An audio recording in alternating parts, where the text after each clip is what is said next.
Before that, we played a good game. We've been here before. We had pretty good outcomes before, so just go out and play like we did before those last 3 minutes and go for the next one. As you, the captain of this team, who steps up and then who says anything or does anything need to be said going into overtime and then intermission there? Well, I think the guys who've been here before stepped up and said what had to be said, and I think we didn't have to say that much. We just had to flush it and play. Okay. I don't mean to be hard. You get to a point where you just say, screw it, I gotta play this game.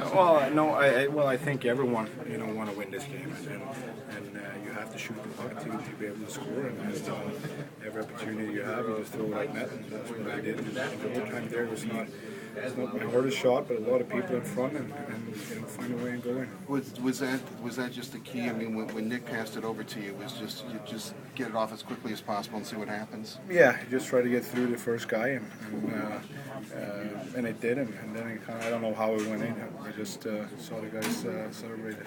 Obviously, the most important thing was to get the win, but it feel nice to get a couple goals too. Well, of course, it's I've had a lot of chances. I haven't really, puck hasn't really got in for me so far, and it's nice to see that it did tonight. And but it's now this is done. We're going to move on. We've got a game 7 here, and we just got to regroup and play a good one. What does this say about this team that you were able to come back after what for especially a young team could be a devastating less than a minute period there where you blow a 2-goal lead? Well, it's nice. It's still not good that we ended the regulation like we did. We have to find a way to play those situations. It happened before and it happened tonight again. But that said, it's nice to see that we can just regroup and kind of flush it and go out and play a good overtime. And that's nice to see. But still we have to find a way to not put ourselves in that situation. Getzlaf got pretty animated in the third period with you guys along the bench. Did you? What's that? Getzlaf got pretty animated with your guys' bench in the third period. Did you sense that was genuine? Was he upset? What was he upset about? Or was he trying to put a spark under his team, or maybe get a message to the refs? We played against a shot of 6 games here. It's a lot of emotions, so that's part of it.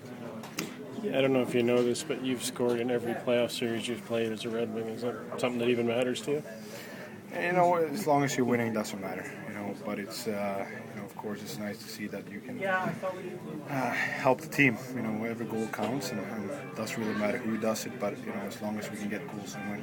Henrik, that pass in the first period, Pavel, the backhand. You feel like that just jump-started your game altogether? Well, I think we've been playing so long with each other, and I think that was just a chemistry goal. We saw each other, and I saw him. He saw that I had a little time, and he went behind the guy, and he went through. Kind of lucky pass. He went through the stick and the skates, and then he finished it off. Back and forth like this. Now 7 games going back to Anaheim. Do you worry about travel at all, or is it just emotion going to get you all the way through? Well, it's the same for the other team too. How much did it help having Ablocator back with you guys? It was nice. He a lot of energy. He really plays physical for me and Paul, and he gives us room and time. And he's been resting for a while, so he looked good today.